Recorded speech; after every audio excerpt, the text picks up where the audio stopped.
हम ट्रेनों में चलते हैं, ट्रेनों में नमाज पढ़ते हैं, फ्लाइट्स में नमाज पढ़ते हैं। तो नमाज पढ़ ले तो क्या ट्रेन हमारी हो गई? क्या फ्लाइट हमारी हो गई? क्या वक्फ में उसको लिखवा दें? वक्फ को जो पावर दिया था, अगर वक्फ बोर्ड के सामने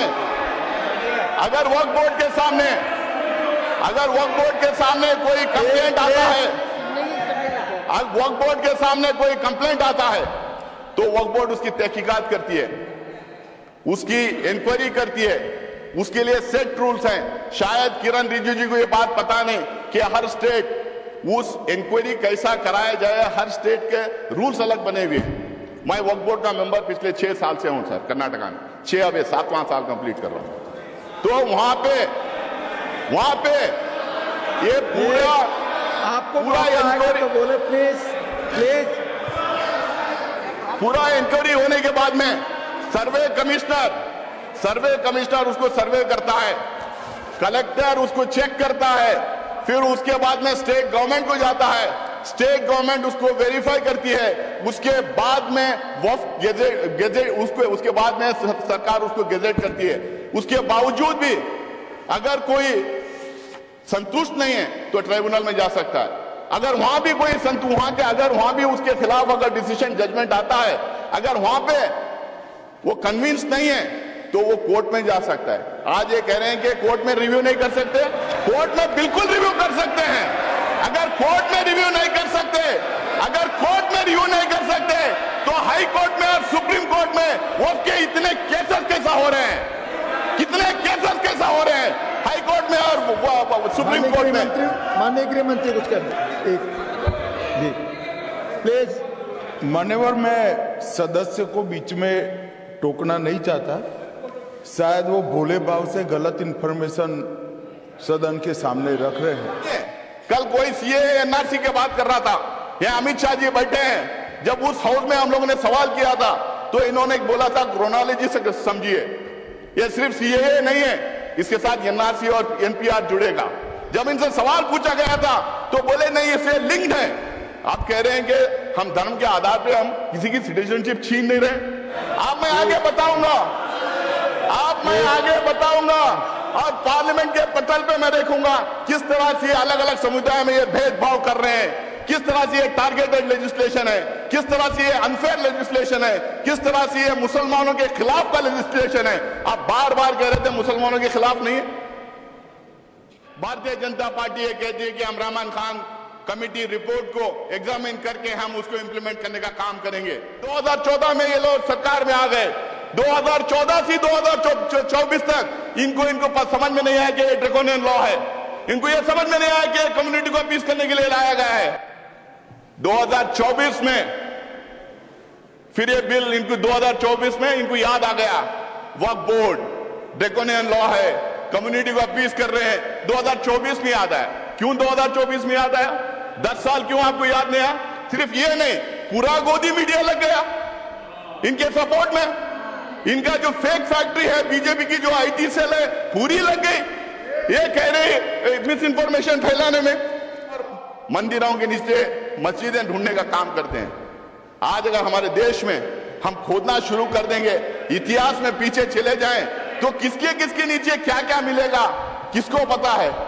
हम इतिहास को खोदना नहीं चाहिए।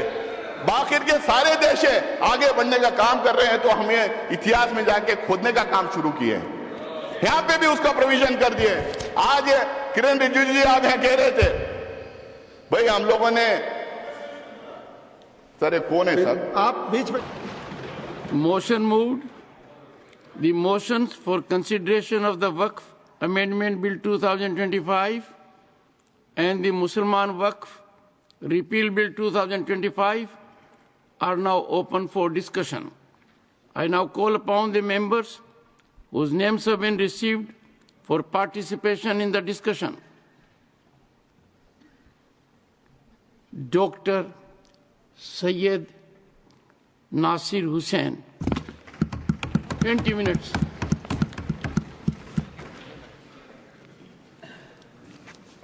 चेयरमैन सर, मैं आभारी हूं, आपने मुझे महत्वपूर्ण बिल पे बात करने का मौका दिया।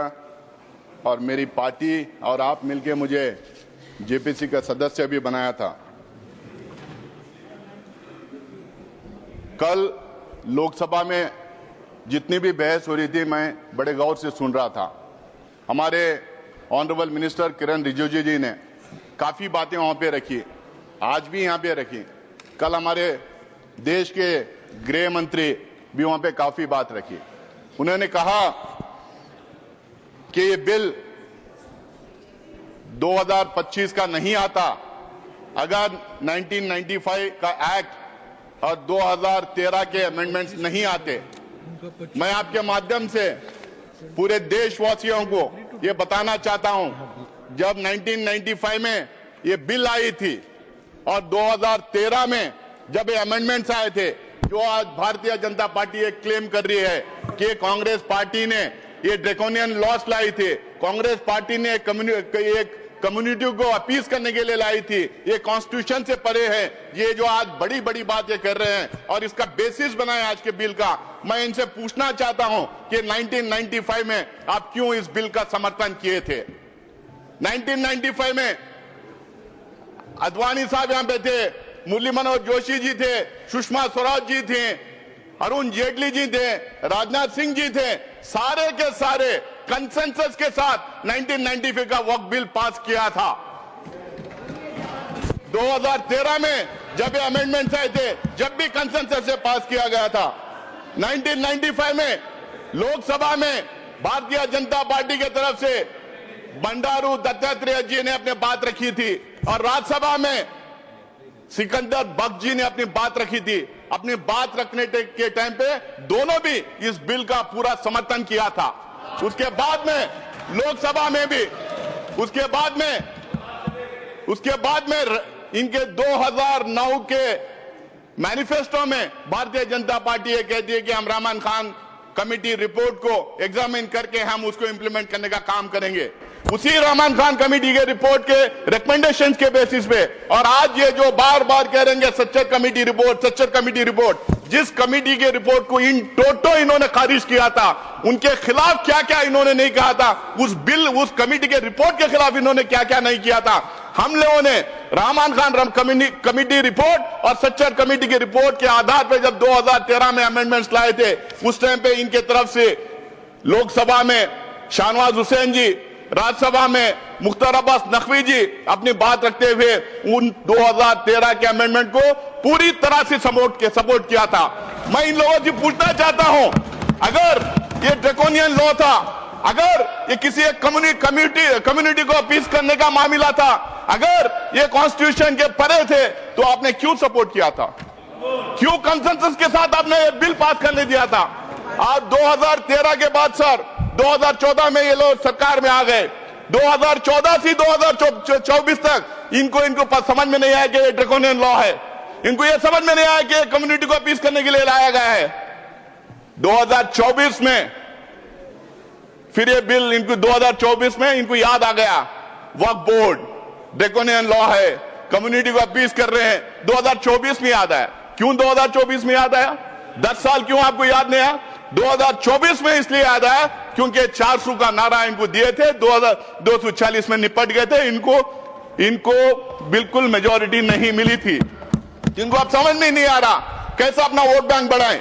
इनको यह समझ में नहीं आ रहा कौन सा मुद्दा उछालें, तो इन्होंने वक्फ बोर्ड को लेके आया, इस एक्ट को लेके आके कम्युनल पोलराइजेशन करने का काम कर रहे हैं। आप कह रहे हैं कि हम अपीज कर रहे हैं, आप पोलराइज करना चाह रहे हैं। पूरे देश को, पूरी दुनिया को पता है पोलराइजेशन देश में होता है तो किसका फायदा होता है करके।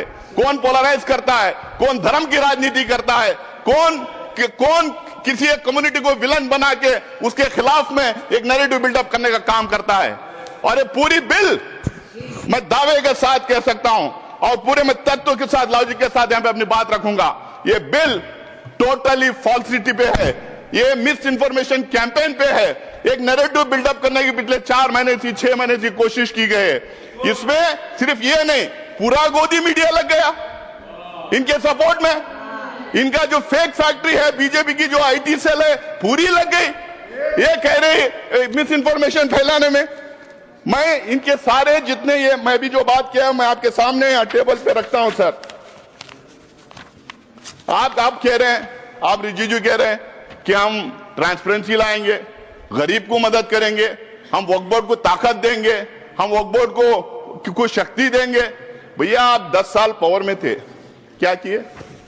आज वेबसाइट निकाल के देखेंगे, सेंट्रल वक्फ काउंसिल की जो बात कर रहे हैं, सिर्फ किरण रिजिजू का नाम नजर आएगा। काउंसिल नहीं है उसके अंदर, काउंसिल नहीं है उसके अंदर। और जो बजट अलोकेट होता था वक्फ काउंसिल के लिए, वो भी नहीं दिया गया। वहां का जो स्टाफ था, उनको सैलरीज नहीं दिए गए। भारतीय जनता पार्टी के जो रूल्ड स्टेट्स हैं, कई जगह 10 साल, कई जगह 15 साल, कई जगह 20 साल से है, वहां पे स्टेट वक्फ बोर्ड कॉन्स्टिट्यूट नहीं किए गए। आप अपने शासित राज्यों में वक्फ बोर्ड का नाम नहीं लेते, वहां के वक्फ बोर्ड कॉन्स्टिट्यूट नहीं करते। आज आप कह रहे हैं गरीब मुसलमान को मदद करेंगे, आप कह रहे हैं इसमें ट्रांसपेरेंसी लाएंगे। कितना आप जो असत्यवादी देश के सामने रखेंगे और पार्लियामेंट में रखेंगे। आप हमेशा मिसलीड करने का काम किए हैं।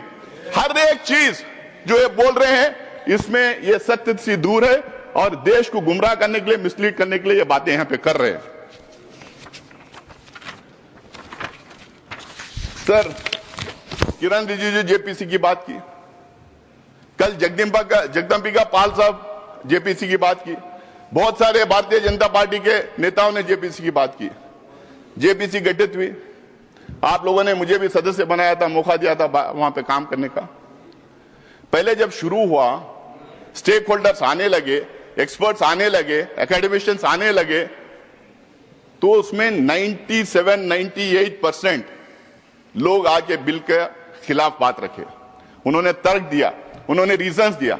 जब इनको पता चल गया कि बिल के फेवर में कोई आ नहीं रहा है, पूरा बिल के खिलाफ लोग आके डिपोज कर रहे हैं, आप इनको पूछिए कि 1 लाख जो है आंकड़ा दे रहे हैं, कितने लोग उसमें बिल के फेवर में, कितने बिल के खिलाफ है। आज वो सदन के पटल पर रख दें तो देश को पता चल जाएगा कितने लोग उस बिल का अपोज किया था। जब इनको पता चला तो मुझे लगता है कि पहली बार किसी जेपीसी में नॉन स्टेक होल्डर्स को बुलाया गया।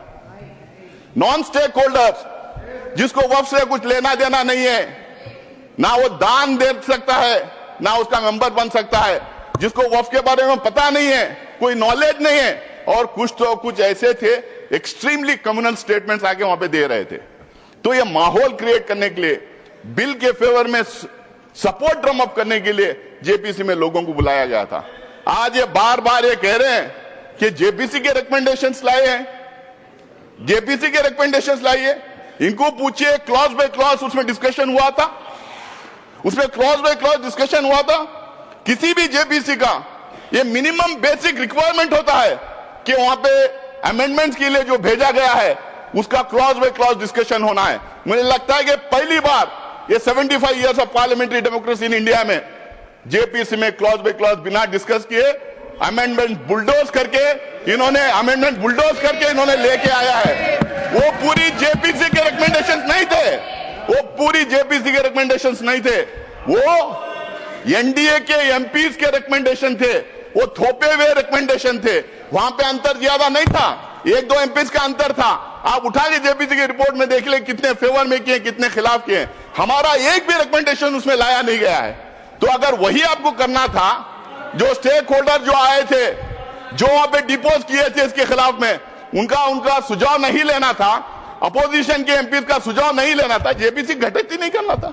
आज जेपीसी की बात कर रहे हैं आप ऐसा कर रहे हैं, हमने इतना बड़ा दिल कर दिया, हमने जेपीसी में भेज दिया। अरे जेपीसी में भेज के किया क्या, उसको और वर्सन किया है। मैं आगे बताऊंगा कैसा कैसा इन्होंने वर्सन किया है। Please sir, I need your protection. Yes please. जब रिजू जी बात कर रहे थे, हम लोगों ने किसी ने बात नहीं किया। प्लीज बैठ करके, ये मत ना समझे कि आप बात करने तो हमारी कैपेसिटी नहीं डिस्टर्ब करने के लिए। प्लीज आप सर उनको बोलने दीजिए प्लीज। सर ये जितने अमेंडमेंट्स अब लाए हैं हमारे कॉन्स्टिट्यूशनल प्रोविजंस के खिलाफ हैं। ये 14, 25, 26, 30 को वायलेट करते हैं। ये इक्वलिटी बिफोर लॉ को वायलेट करते हैं। ये parity in laws for all sections of the people को वायलेट करते हैं। 1 नेशन 1 लॉ हम नहीं कहते, 1 नेशन 1 लॉ का नारा बार बार ये लोग देते हैं, उसको ये वायलेट करते हैं। ये यूसीसी बार बार बोलते हैं, उसको ये वायलेट करते हैं। अगर इतना ही है मैं आज भी यहां कह रहा हूं, कांग्रेस पार्टी की तरफ से मैं कह रहा हूं, एक मुसलमान एमपी उस कम्युनिटी के होने के नाते से मैं कह रहा हूं, इस देश में जितने समुदाय हैं, जितने धर्म हैं, उन तमाम religious centres, religious activity centres, धर्मस्थल जितने हैं, उसके गवर्नेंस और एडमिनिस्ट्रेशन में एक तरफ ये एक तरीके का लॉ होना चाहिए। सबको एक तरीके का लॉ रहने, हिंदूज को, मुसलमान को, सिख्स को, क्रिश्चियन को, पारसीज को, जोरस्ट्रियंस को, सबको एक तरीके का लॉ बनाइए। आप क्यों घबरा रहे हैं उससे? बनाइए लॉ उसके लिए, पर्सनल लॉ छोड़ के बाकी के सब गवर्नेंस एंड एडमिनिस्ट्रेशन में एक तरीका लॉ होना चाहिए। आप मैं आगे बताऊंगा और पार्लियामेंट के पटल पे मैं देखूंगा किस तरह से अलग अलग समुदाय में ये भेदभाव कर रहे हैं, किस तरह से ये टारगेटेड लेजिस्लेशन है, किस तरह से ये अनफेयर लेजिस्लेशन है, किस तरह से ये मुसलमानों के खिलाफ का लेजिस्लेशन है। आप बार बार कह रहे थे मुसलमानों के खिलाफ नहीं है। मैं दावे के साथ मैं कहना चाहता हूं, मैं आपके सामने प्रूफ दूंगा, यहां पे रखूंगा, ये बिल्कुल टारगेटेड लेजिस्लेशन है। आप इस देश में आप ये मैसेज देना चाहते हैं कि यहां पे एक कम्युनिटी को बिल्कुल सेकेंड क्लास ग्रेड का सिटीजन हम बना के रखेंगे। आप जिस तरह के लॉस लेके आ रहे हैं, वो धर्म के आधार पे आप लॉस लेके आ रहे हैं। ये पहला नहीं है। कल कोई सीएए एनआरसी की बात कर रहा था, ये अमित शाह जी बैठे हैं, जब उस हाउस में हम लोगों ने सवाल किया था तो इन्होंने बोला था क्रोनोलॉजी से समझिए, ये सिर्फ सीएए नहीं है, इसके साथ एनआरसी और एनपीआर जुड़ेगा। जब इनसे सवाल पूछा गया था तो बोले नहीं, इससे लिंक्ड है। आप कह रहे हैं कि हम धर्म के आधार पे हम किसी की सिटीजनशिप छीन नहीं रहे, लेकिन धर्म के आधार पे आप सिटीजनशिप रोक रहे हैं। ये पहली बार हिंदुस्तान की कॉन्स्टिट्यूशन में ऐसा हुआ है। मुझे नहीं लगता है कि कहीं ऐसा और हो रहा होगा। उसके बाद में 1991 का सेटल्ड क्वेश्चन है sir, 1991 places of worship act का सेटल्ड क्वेश्चन है। उसमें इनके लोग हाई कोर्ट में चले जाते हैं, सुप्रीम कोर्ट में चले जाते हैं उसके खिलाफ। इनके पार्टी के ऑफिस बेयरर्स पिटीशन फाइल करते हैं 1991 प्लेसेस ऑफ वर्शिप एक्ट के खिलाफ में, और मंदिरों के नीचे मस्जिदें ढूंढने का काम करते हैं। आज अगर हमारे देश में हम खोदना शुरू कर देंगे, इतिहास में पीछे चले जाएं, तो किसके नीचे क्या क्या मिलेगा किसको पता है। हम इतिहास को खोदना नहीं चाहिए। बाकी के सारे देश आगे बढ़ने का काम कर रहे हैं, तो हमें इतिहास में जाके खोदने का काम शुरू किए हैं। यहां पे भी उसका प्रोविजन कर दिए। आज किरण रिजिजू जी आप यहां कह रहे थे, भाई हम लोगों ने, सर कौन है सर? आप बीच में टिप्पणी ना करें। कौन है सर? हाँ बोले इधर प्लीज। जगेश जी, सर मैं उससे आगे आऊंगा। अभी किरण रिजिजू जी ने बताया कि वक्फ का मायना क्या है। सर वक्फ का माना दान है, it as simple as that. वक्फ का माना दान है। दान कोई भी किसी को भी कर सकता है। ये बार बार कह रहे थे कि 2013 में एनीबडी कैन डोनेट करके लेके आए। इनको शायद ये पता नहीं, हुजूर मोहम्मद, प्रॉफिट मोहम्मद के जमाने में गैर मुसलमानों भी दान करते थे। बहुत इंपॉर्टेंट सेंटर से जहां पे गैर मुसलमानों ने दान किया है। दान के लिए कोई रोक नहीं है। और ये दान का कॉन्सेप्ट सिर्फ हमारे धर्म में नहीं है, हम उसको वक्फ के नाम से कहते हैं, लेकिन दान का कॉन्सेप्ट हर मजहब में है। हिंदूज में है, सिख्स में है, क्रिश्चियंस में है, दुनिया के हर मजहब में दान का कॉन्सेप्ट है। हमारे दान के कॉन्सेप्ट से बनाए हुए इदारों को गवर्न करने के लिए, एडमिनिस्ट्रेट करने के लिए, रेगुलेट करने के लिए वक्फ बोर्ड बना है। ये बात फैलाई जा रही है, क्यों सिर्फ मुसलमानों को वक्फ बोर्ड चाहिए, क्यों हमारा बोर्ड नहीं चाहिए, क्यों सनातन बोर्ड नहीं चाहिए। इतना सोशल मीडिया में इसको फैलाया गया, मुसलमानों को अपील करने के लिए वक्फ बोर्ड बनाए गए। शायद इनको पता नहीं, शायद ये बोलना भी नहीं चाहते। इस देश में एंडोमेंट बोर्ड्स हैं, इस देश में मुजरा डिपार्टमेंट्स हैं, इस देश में हिंदू रिलीजियस प्लेसेस एक्ट्स हैं, इस देश में एसजीपीसी है, इस देश में बहुत सारे स्टेट्स में क्रिश्चियंस के लिए काउंसिल्स और कॉर्पोरेशंस हैं। हर मजहब के लिए है। हर मजहब के रिलीजियस इंस्टीट्यूशंस को गवर्न करने के लिए अलग अलग एक्ट्स बनाए गए हैं। टेंपल ट्रस्ट से, स्टेट से अलग अलग एक्ट्स बनाए गए हैं। आप ये क्यों भ्रम फैला रहे हैं? और ये सिर्फ कांग्रेस का अचानक बनाया हुआ मामला नहीं वक्फ का। आपने अभी कहा कि अंग्रेजों के जमाने में वक्फ को रेगुलेट करने के लिए कई एक्ट्स आए थे, उसको आगे बढ़ाते गए, उसमें अमेंडमेंट लाते गए, उसमें सुधार लाने के लिए कई अमेंडमेंट्स लेके आए। कांग्रेस ने उसको सुधार करने के लिए कई काम किया है। और 1995 में 2013 के एक्ट्स के बारे में ये बार बार जो बोल रहे हैं वो बिल्कुल वक्फ बोर्ड को स्ट्रेंथन करने के लिए, वक्फ प्रॉपर्टीज को बचाने के लिए, एंक्रोचर्स को हटाने के लिए, उसमें ट्रांसपेरेंसी लाने के लिए हम लोगों ने वो अमेंडमेंट्स लेके लाए थे और इनका पूरा सहयोग और सपोर्ट उसमें था।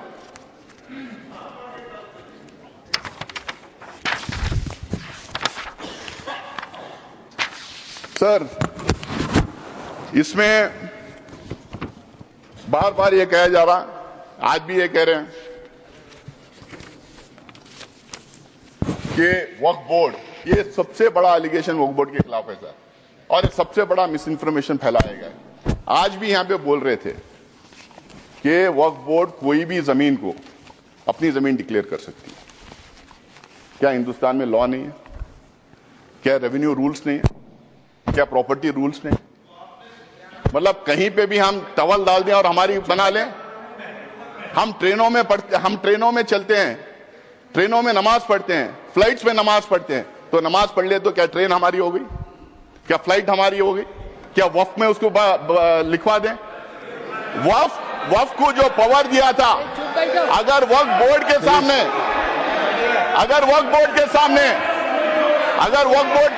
कोई कंप्लेंट आता है, वक्फ बोर्ड के सामने कोई कंप्लेंट आता है तो वक्फ बोर्ड उसकी तहकीकात करती है, उसकी इंक्वायरी करती है, उसके लिए सेट रूल्स हैं। शायद किरण रिजिजू जी को ये बात पता नहीं कि हर स्टेट उस इंक्वायरी कैसा कराया जाए, हर स्टेट के रूल्स अलग बने हुए हैं।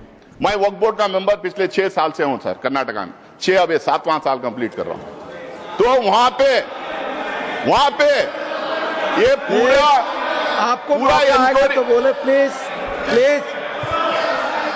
पूरा इंक्वायरी होने के बाद में सर्वे कमिश्नर उसको सर्वे करता है, कलेक्टर उसको चेक करता है, फिर उसके बाद में स्टेट गवर्नमेंट को जाता है, स्टेट गवर्नमेंट उसको वेरीफाई करती है, उसके बाद में वक्फ गेजेट उसके बाद में सरकार उसको गेजेट करती है। उसके बावजूद भी अगर कोई संतुष्ट नहीं है तो ट्राइब्यूनल में जा सकता है। अगर वहां भी कोई अगर वहां भी उसके खिलाफ अगर डिसीजन जजमेंट आता है, अगर वहां पे वो कन्विंस नहीं है तो वो कोर्ट में जा सकता है। आज ये कह रहे हैं कि कोर्ट में रिव्यू नहीं कर सकते, कोर्ट में बिल्कुल रिव्यू कर सकते हैं। अगर कोर्ट में रिव्यू नहीं कर सकते तो हाई कोर्ट में और सुप्रीम कोर्ट में वक्फ के इतने केसेस कैसा हो रहे हैं, हाई कोर्ट में और सुप्रीम कोर्ट में। माननीय गृह मंत्री कुछ कर दे जी प्लीज। मान्यवर, मैं सदस्य को बीच में टोकना नहीं चाहता, शायद वो भोले भाव से गलत इंफॉर्मेशन सदन के सामने रख रहे हैं, तो मैं थोड़ा करेक्ट करना चाहता हूँ। मान्यवर Jayram ji please, chair has given time. क्या कह रहे हैं आप रमेश जी? क्या कह रहे हैं? मैं मान्यवर जयराम जी प्लीज मान्यवर, आप बोले। जो डिस्प्यूट है वो इतना ही है कि अगर ट्रिब्यूनल के फैसले से कोई असंतुष्ट है तो ये भूमि का मामला है, इस पर सिविल सूट होना चाहिए। सिविल सूट में अधिकारों के बहुत वाइड रेंज होती है। इन्होंने इस पर अपील का प्रोविजन 2013 के कानून में रखा ही नहीं है, तो रीट के कार्य क्षेत्र में हाईकोर्ट के सामने जाता है। रीट का कार्य क्षेत्र बहुत संकरा होता है, तो जो ट्रिब्यूनल का फैसला होता है वो फाइनल होने के चांसेस 99% हो जाते हैं। जिनकी भूमि है इसका अधिकार जाता रहता है। मान्यवर, एक गलत फहमी फैला रहे हैं।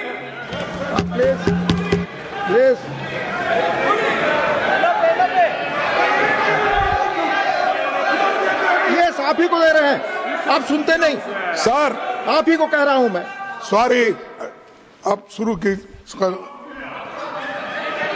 देखिए साहब, वो बात कर रहे हैं और हमने रिजिजू जी साहब का तो बहुत शांति के साथ सुना, और रात में भी कल आपका भाषण वहां पर भी टीवी में पूरा सुना।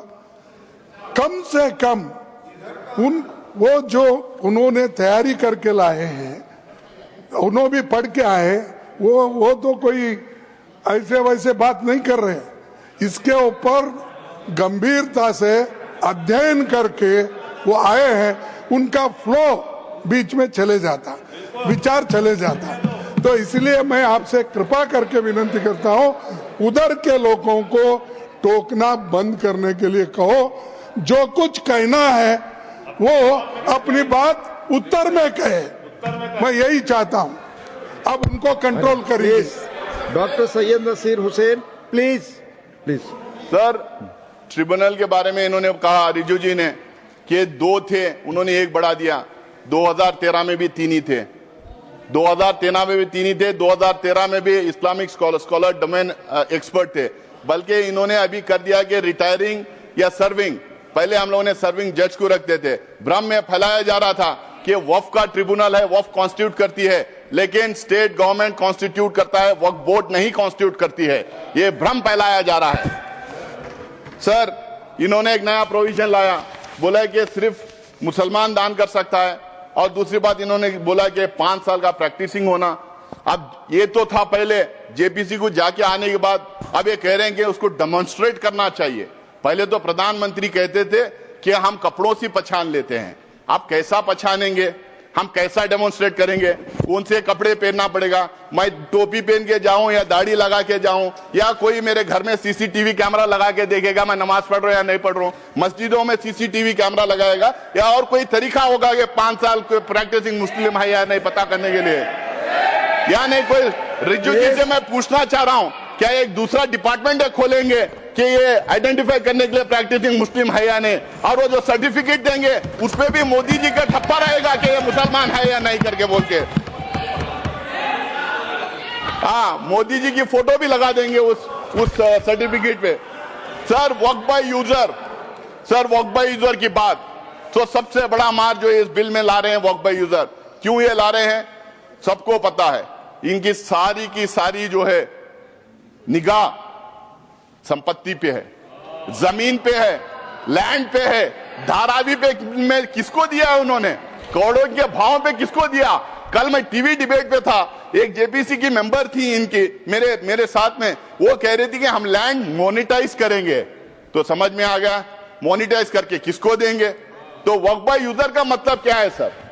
इस देश में, हमारा देश प्राचीन देश है, इस देश में अलग अलग टाइम अलग अलग धर्म के स्थल बने हुए, हमारे देश में इतने किंगडम्स थे, राष्ट्रकूटा से लेके मौर्य से लेके चेरास, कदम्बास, विजयनगर एम्पायर, अशोका साम्राट का पता नहीं क्या कितने थे, बादशाहें थे, ब्रिटिश गवर्नमेंट थी। यहाँ पे सिर्फ मस्जिद मंदिर की बात, सिर्फ मस्जिद की बात नहीं सर, इस देश में बहुत खूबसूरत मंदिरें बने, जबरदस्त मॉन्यूमेंट्स हैं देखने के लायक, गुरुद्वारास हैं, चर्चेस हैं, मस्जिद हैं। अगर आप 400, 500, 600 साल पुराने इमारतों के कागज पूछेंगे, तांबे में, पीतल में जहां लिखा था, कहां से ढूंढ के लाएंगे। उसका प्रूफ सिर्फ ये है, ये हर समुदाय के लिए सही है कि those properties, those institutions exist even today and they are in long usage. That is the proof of that being in waqf. There is waqf by user, there is temple by user, there is gurudwara by user, there is church by user, there is mata by user, there is so many religious institution by user. किसका किसका proof मांगेंगे।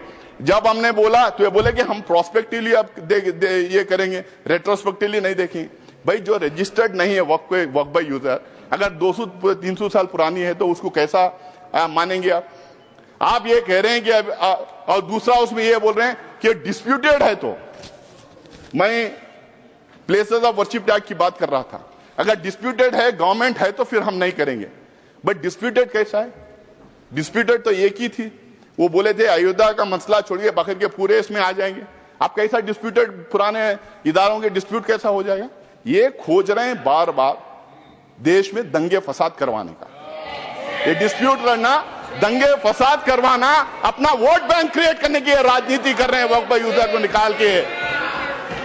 और दूसरा अब ये कह रहे हैं कि हम उसको ले लेंगे। अब मेरा टाइम बढ़ाया है, मेरा पार्टी का टाइम होगा, मैं मेरे पार्टी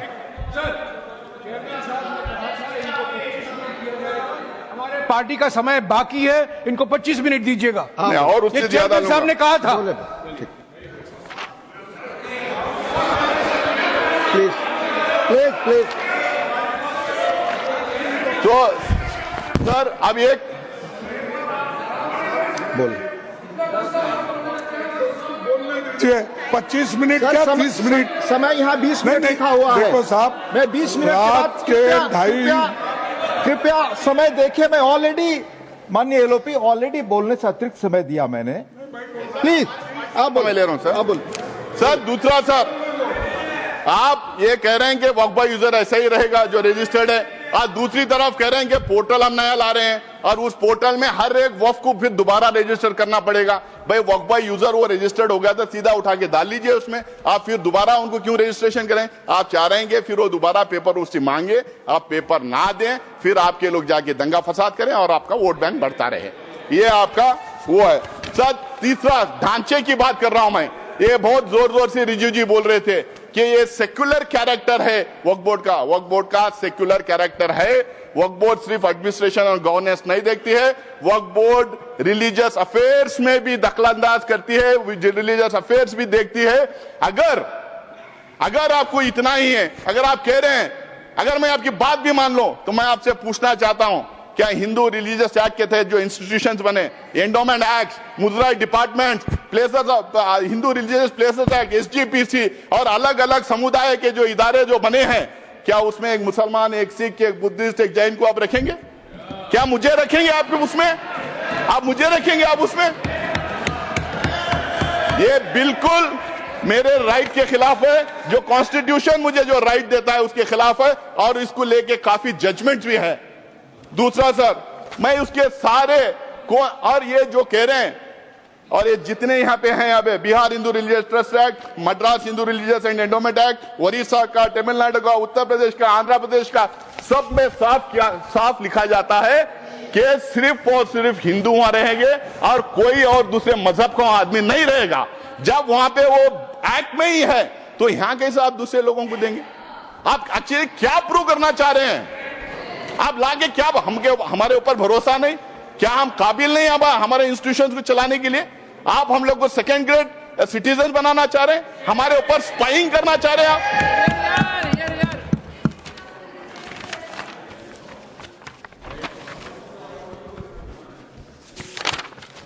सर सीईओ को लाने की बात थी कि मुस्लिम सीईओ नहीं रहेगा, दूसरा आएगा। वहां पे भी मैं तमिलनाडु, तेलंगाना, आंध्र प्रदेश के मैं एक्ट बताता हूं, वहां पे भी यह कहा गया कि हिंदू।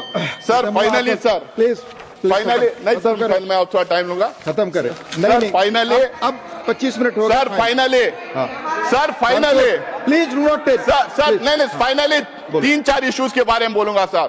रिजू जी कल भी बोले, आज भी बोले, 123 प्रॉपर्टीज को लेके भ्रम फैलाया जा रहा है। ये सारे के सारे 123 प्रॉपर्टीज आके या तो दरगाह है, या तो मस्जिद है, या तो कब्रिस्तान है, या तो ईदगाह है।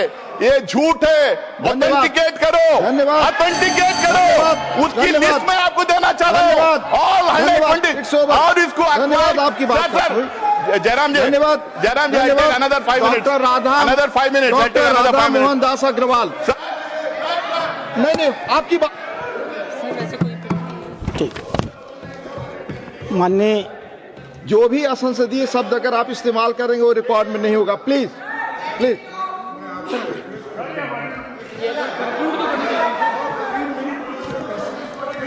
यहाँ जो लिखा हुआ 20 मिनट 20 से 25 हुआ, आपकी पार्टी का समय जाएगा, आपकी पार्टी का समय जाएगा। बोले आप मेरे पार्टी के समय में दे दो, 2 मिनट में और खत्म करें प्लीज। साहब मैं बोल रहा हूँ 2 मिनट में और पार्टी के समय में 3 मिनट, 2 मिनट में और खत्म करें सर। ये 123 एकर्स, 123 प्रॉपर्टीज जो बिल्कुल रिलीजियस प्रॉपर्टीज है। ये लुटियंस दिल्ली जब बना रहे थे, न्यू दिल्ली जब बना रहे थे 1910 में, अंग्रेज गवर्नमेंट ने पूरा का पूरा ये एरिया अक्वायर किया था। जब मुसलमान जाके उनके मिले, वो बोले कि ये 123 प्रॉपर्टीज वक्फ के पास ही रहेंगे, पोजीशन उनके पास ही रहेगा, बट गवर्नमेंट का नाम रहेगा जब तक ये सिटी नहीं बन जाती। बनने के बाद उन्होंने दोबारा वापस उसको वक्फ को दिया था। आज भी, जब से लेके आज भी 123 प्रॉपर्टीज ये पोजीशन वक्फ में ही है, बिल्कुल वक्फ में ही है। और जब 2013 में गांव में 2013 में जब इसको डी नोटिफाई करने की बात आई, सरकार ने हाई कोर्ट ने सरकार को बोला था कि आप जल्द से जल्द इसका रिजॉल्व करो। तो जल्द से जल्द रिजॉल्व करने के चक्कर में उस टाइम पे डी नोटिफाई किए। आज इन्होंने 1 मैन कमीशन बनाया था, उसका रिपोर्ट सबके सामने क्यों ना रख देते? उसको पारी कर दिया। 2 मैन कमीशन बनाया था, उसका रिपोर्ट रख दीजिए लोगों के सामने, आपको पता चल जाएगा वक्फ प्रॉपर्टीज हैं या ना है। ये झूठ बोलना, लोगों को गुमराह करना, मिसगाइड करना बंद करे। दूसरा सर, ओके सर, ओके खत्म हुआ सर। दूसरा सर, नहीं खत्म हुआ, मेरे हमारे पार्टी का टाइम ले रहे हैं सर। जितना उन्होंने बोल दिया, एलओपी ने बोल दिया, एलओपी ने बोल दिया सर, एलओपी ने बोला। दूसरा केरला की बात ये करते हैं, केरला की बात ये करते हैं, मैं इनको ऑथेंटिकेट करने के लिए कहता हूं, वक्फ बोर्ड कभी ये नहीं क्लेम किया उनकी प्रॉपर्टी है। कोर्ट ने 2 टाइम ये डिक्लेयर किया वक्फ प्रॉपर्टी है, तीसरी बार जुडिशियल कमीशन ने कहा वक्फ प्रॉपर्टी है। लेकिन मैं आज भी यहां पे कहता हूं, कांग्रेस पार्टी की तरफ से मैं कहना चाहता हूं, जितने गरीब लोग वहां रह रहे हैं, जो फिशरमैन है, पूरे इंडिया की तरफ से मैं कहना चाहता हूं, जो फिशरमैन है, जो गरीब है, जिन्होंने जमीन खरीदी थी, कुछ लोग ऐसे ही रह रहे हैं, उनका इंटरेस्ट प्रोटेक्ट किया जाएगा, उनको वो जमीन दिलाई जाएगी। लेकिन वक्फ बोर्ड को बात करना बंद करें। डॉक्टर धन्यवाद। No nothing sir. Doctor Radha Mohan Das Agarwal, no more, no please. बैठा दें, नहीं जा रहा है, बैठाएं। आप बोले, माननीय उपसभापति महोदय।